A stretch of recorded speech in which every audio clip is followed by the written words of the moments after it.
Hello everyone, and Hello, welcome everyone. to the VagCast, the weekly Saturday podcast where we, the Vagilantes, discuss sexual health and reproductive policy topics. I'm Katie Danis. I'm Vaishnavi. And Maggie Munt isn't here right now, but we are here in my bedroom. Yep. And what are we going to talk about today, Vaishnavi? So, we, live in the United States, and recently we've been having a lot of issues with abortion. And abortion policy and abortion rights and things like that. And so today, Katie and I thought it would be a good idea to talk just objectively about what an abortion is medically, Sure. and talk about the impacts that an abortion can have on a person beyond just emptying the uterus. Right. Yeah. All right. Excellent. Cool. So, Vaishnavi, you have the Planned Parenthood website pulled Yeah, up so right now. Katie and I both have our devices out because we don't want to spread any misinformation, and it's a lot to remember Right. just off the top of our heads. So Yeah. we just want to be sure. So I'm going to provide some information from Planned Parenthood, Okay. a great organization that has a lot of misconceptions surrounding it, but a great organization, and we're going to talk about what abortion is and what it isn't. So, So to start off, we're going to talk about the two different types of abortions, right? So now, before we start, I want to say something real quick. The reason that people have abortions is no one's business. People can have abortions for a variety of reasons. If I'm running and I break my leg, and I choose to have it fixed, and I choose to have a cast on it, I could be running from a pack of wolves, or I could be running a track meet, or I could be running away from home, But no matter what, I still have a broken leg, and it doesn't matter what I do to get there. What matters is that I'm there now, Right. and I need treatment for it, right? And so, maybe if I was okay with having a broken leg for the rest of my life, then I wouldn't choose to go to the hospital, but I'm not okay with having a broken leg. And I think it's important for my broken leg to be fixed so I can, go on and live my life. And that's really, the logic that should surround any medical procedure, and an abortion is not an exception. So the reason that people have abortions is very personal, and there's a lot of factors that go into it, but it's nobody's business, really. It's like regulating broken legs, it's nobody's business. Right. And so in that vein, we're going to talk about the two different types of abortion there are. So people have a lot of misconceptions about abortion. And so we're going to talk about, firstly, a pill abortion. So we're going to talk about the abortion pill. So the abortion pill, the pill, otherwise referred to as Plan C. I do like that name. It was a very clever name. That's fun. It works up to 10 weeks after pregnancy, and it's a safe and effective way, really, to end pregnancy. The abortion pill is two different medications: mifepristone, which is the first pill, and misoprostol. How do you say it? Misoprostol? Misoprostol. Misoprostol. Wait, how do you spell it? Misoprostol. Well, we'll just Misoprostol? Misoprostol. I'm just making this up. I don't actually know. I don't know. Misoprostol, probably. Different people have different ways of saying it. But so the first pill is a progesterone pill. Mifepristone, yes. So mifepristone blocks progesterone from the body, and so when we go back to thinking about pregnancy, we talk about this in our birth control example. So birth control is essentially a progesterone hormone, and it's because progesterone is what a uterus is what a growing embryo needs. It's what tells the uterus to thicken its lining and create a hospitable environment for an embryo. And so mifepristone blocks the body's progesterone and makes it more difficult for it to have a healthful environment for the uterus. And I think there's a little misconception here. So it's birth control pills are comprised mostly of progesterone and they're used to prevent pregnancies. So why is the abortion pill blocking progesterone, right? And the logic is that, so birth control pills trick your body into thinking it's already pregnant, essentially, so that you can't get pregnant anymore. Because, like, it's like, oh, well, like, I'm already pregnant, so it's not going to ovulate anymore, so there's nothing there for the sperm to fertilize. Mifepristone works when your body is already producing its natural progesterone because you're pregnant. And so it blocks that progesterone from coming through, so that the pregnancy will have difficulty implanting or continuing to grow. And so mifepristone is actually extraordinarily safe. It is actually on the World Health Organization's list of 40 essential and safe medicines that any healthcare system needs. And it's the combination of mifepristone and misoprostol, I guess. Miso soup? Don't actually. So the combination of those two pills is more than 95% effective during the first 49 days, which is the first trimester. And it's also kind of effective in the second trimester. The first abortion pill, mifepristone, is it blocks progesterone that your embryo needs. And the second pill you take right away after you take the first pill, or 48 hours later. Misoprostol, it causes cramping in the uterus, and it causes your uterus to bleed. So it's kind of like forcing your uterus to cramp up and empty its contents, so empty any pregnancy tissue that's in the uterus. And so it's pretty effective because it effectively it's like having a really early miscarriage. So it effectively just like dumps out the contents of your uterus, and this can cause some pain, so it's like having a really crampy, heavy period, essentially. But they're very safe pills, and they work in conjunction very well, and end an abortion. And end a pregnancy. End a pregnancy. I didn't catch that at all. Pretty effectively. And so there's a lot of misconceptions that like these pills can like cause cancer, or they can cause birth defects or things like that. And yeah, there have been studies that show that if a pregnancy is continued after the use of these pills, they can lead to birth defects. And that's understandable because mifepristone, is that how you say it? Yeah, mifepristone, without effective enough progesterone in the body, the embryo won't have enough resources to grow effectively. That makes sense. And so it can lead to some malformation. But yeah, overall, people get really confused because they think it's like a pill that's like killing a baby, I guess. But that's not necessarily the case, because all they do is safely and chemically, hormonally manipulate the body in the most gentle way possible to terminate pregnancy tissue. Mifepristone was actually recently legalized in the US in 2000, so like when I was born. And it's quite pricey in the US. It's pretty cheap to make, but it's quite pricey in the US. It's $200 just for that one pill. And I assume more for the next one. Yeah, that seems insane. Yeah. But okay. But so there are some constraints of when you can use them.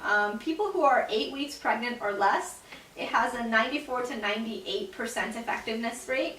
People who are 8 to 9 weeks pregnant, 94 to 96, and people who are 9 to 10 weeks, still 91 to 93. Okay. And you can get it up to 10 weeks, and after that it might not be the best option. But so it's safe. You can do it in home after you get first pill from the clinic. You can take the second pill at home, or you can take them both right away. So that's what the abortion pill is. Excellent. And it's very essential medicine to have. But it's not Plan B. Yeah, it's not Plan B. It's not Plan B. Yeah. Can you make the distinction? Yeah, of course. So Plan B, I forget the name. It's like L something. Anyway, Plan B is basically a super dose of birth control. So it contains a lot of progesterone that tricks your body into thinking it's pregnant. after unprotected sex, or maybe like the after exposure. This is like the language the World Health Organization uses. After exposure to pregnancy. Okay. I know, right? I was like, okay. All right. So after exposure to pregnancy, Plan B, what it does is tricks your body into thinking it's pregnant, so you will not ovulate. Mm-hmm. And so like sperm have nothing to fertilize. Sure. It's not an abortifacient, so it doesn't actually harm an embryo. It acts as a preventative, Mm-hmm. so it stops. It works effectively in stopping fertilization.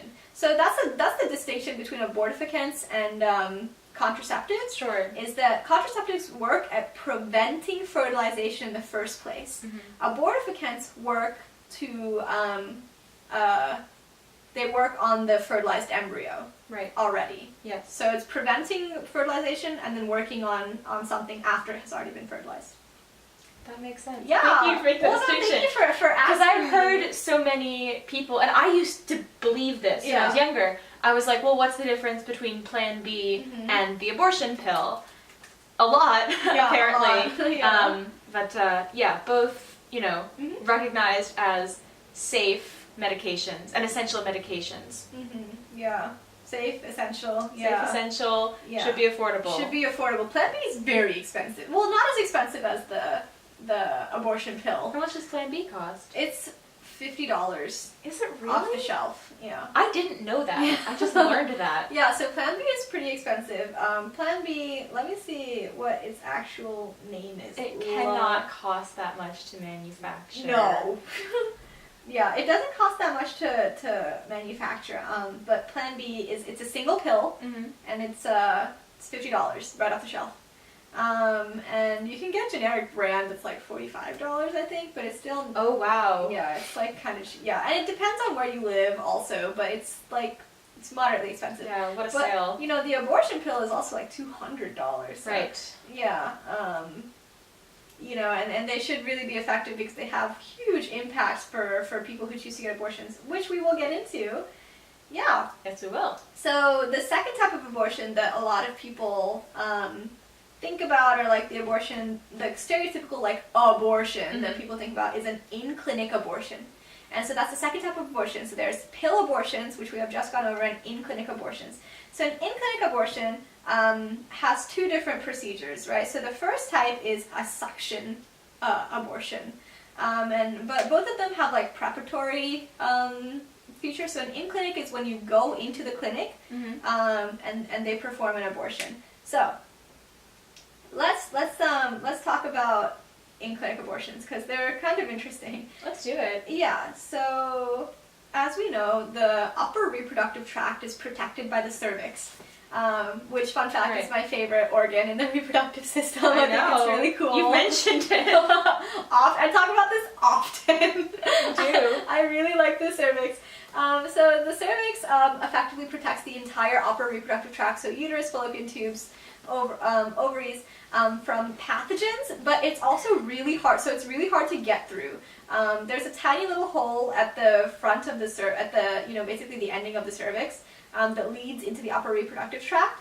And so for an abortion or for anything, like even an IUD insertion, for anything to go up into the upper reproductive tract, you have to get past the cervix. So there's different ways of getting past the cervix because you can't just rip it open, that sounds ill-advised.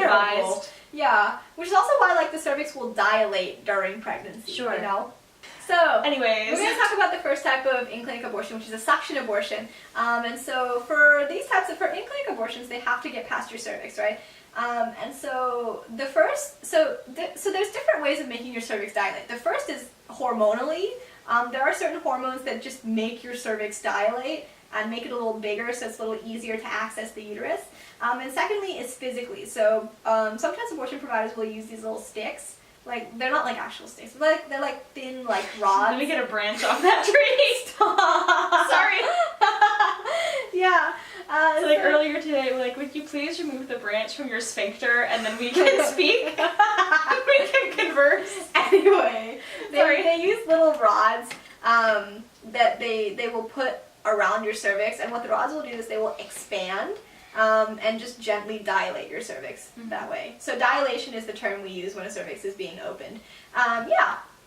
So, after the cervix is dilated, a suction abortion is really just where a provider will use a little speculum. Do we all know what those are? So speculums look kind of like this. They look kind of like torture devices, and they go inside the vagina and they just open up, and they just like force the vagina open just to like, they don't force it, they just like really just like hold the vagina open. Sounds fun. And so the provider will use a little tiny vacuum.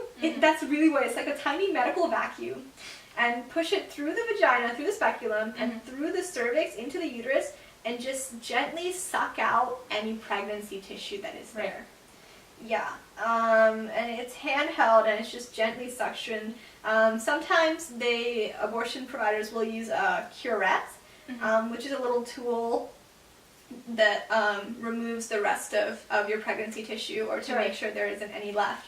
And so that's what, suction abortion is. And yeah, sometimes it can be uncomfortable. And because, speculums are not comfortable in general. Sometimes it can be uncomfortable, but afterwards, the abortion, it shouldn't have very serious side effects. Side effects for abortions are usually pretty minimal. You can have some residual bleeding, or like be irritable or things like that. But the whole procedure of a suction abortion will take 5 to 10 minutes. And then you just hang out in the clinic for a little bit and recover. Chill. Chill for a while. Yep. Let your cervix go back. Just go, give it some tea, chamomile. Feel like it's okay, little buddy. Watch the You're gonna be okay. Yeah. But yes, that's what suction evacuation abortion is. And the second type of abortion is dilation and evacuation. So suction a suction abortion is usually used for earlier term pregnancies. Dilation and evacuation is used for pregnancies that are a little bit further along, so 16 weeks after your last period. So this is just a tangent. Pregnancy weeks, so there's no like super medically accurate way to tell when a conception happened, right? Because you could have sex, but or you could be exposed to pregnancy, but like whenever I think exposed to pregnancy, I think like I'm pregnant, and then you like it's like an aura, and you like can't touch the forbidden fruit, and then I'm like, oh no, pregnant. Oh my gosh. Yeah, don't catch it. Yeah. So dilation and evacuation procedure is most effective at 16 weeks post-pregnancy, and this is where I'm going to take a little tangent. So pregnancy weeks are measured interestingly. So there's no effective way to medically measure when conception happened. So because you could get pregnant maybe a day or something after exposure to pregnancy, after you've had unprotected sex, or you might not be truthful about when you've had sex. There's no medical way to examine it. So what the medical community uses is they start counting weeks of pregnancy after the first missed period.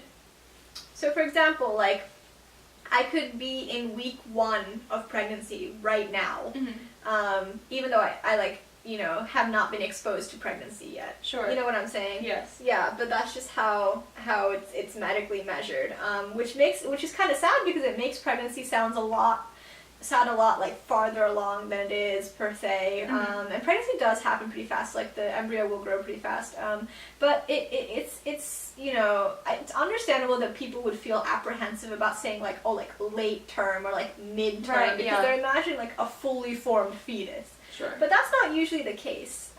Usually an aborted embryo is the size of a lentil or smaller. So just a little tangent there. So dilation and evacuation pregnancies, 16 weeks. Where the embryo is not usually the size of a lentil. It's a little bigger than that. Yeah.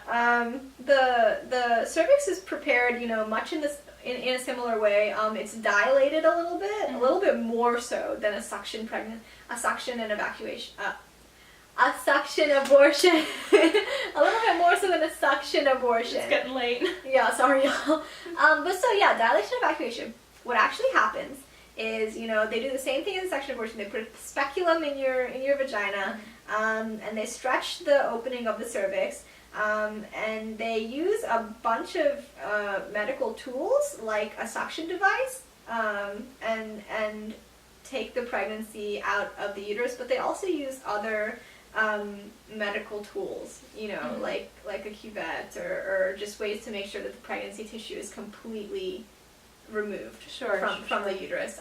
But what makes it a little more serious is that the cervix has to be dilated a little more, and just the procedure is just a little more intense because the pregnancy is a little bit later along. So yeah, the recovery period is not that bad. They do take a little longer. They take like 10 to 20 minutes though. Okay. So it's not that, but it's not like hours. Yeah. Yeah. Sometimes childbirth takes days. Mm-hmm. Yeah. Mm-hmm. Not when I haven't given birth, but when I was born, I really raised hell. Yeah. So well, it was worth it. Well, thank you. Catherine and Margaret entered into the world. I'm not sure everyone would agree, but Katie, oh my gosh, I agree. Anyway, yeah. So it can be different. So abortion can be different for anyone. It can be super painful for some people. For some people, it's like generally uncomfortable. For dilation and evacuation, anesthetic is given, and you can take some painkillers before a suction abortion. But yeah, so those are the major types of abortions. The pill. Which works chemically hormonally, I guess, to induce an abortion. And in clinic abortion, suction, which gently sucks the pregnancy tissue out of the uterus, and dilation and evacuation, which uses a little bit heavier medical instruments, including suction, to remove the pregnancy tissue. And just a little quip about the way we measure pregnancy, the weeks after your first missed period. And yeah. Yeah, that about summarizes that about summarizes what abortion really is. They can be kind of expensive. I never talk about the cost, but abortion actually only has serious complications in under 1% of cases. It's actually a lot safer than childbirth. So abortion, I know a lot of people will say it's very unsafe or very scary. It's not scary, it's not unsafe. Sometimes it can be painful, but that comes with So is pregnancy. Yeah, so is pregnancy, and it comes with a lot of medical procedures. So yeah, I feel like people have a really negative perception of abortion, or I wouldn't say negative, maybe a misguided perception. Sure. Because a lot of the just objective facts are not known. And I just want to be clear, Katie and I are not trying to push a medical, like a political agenda. No.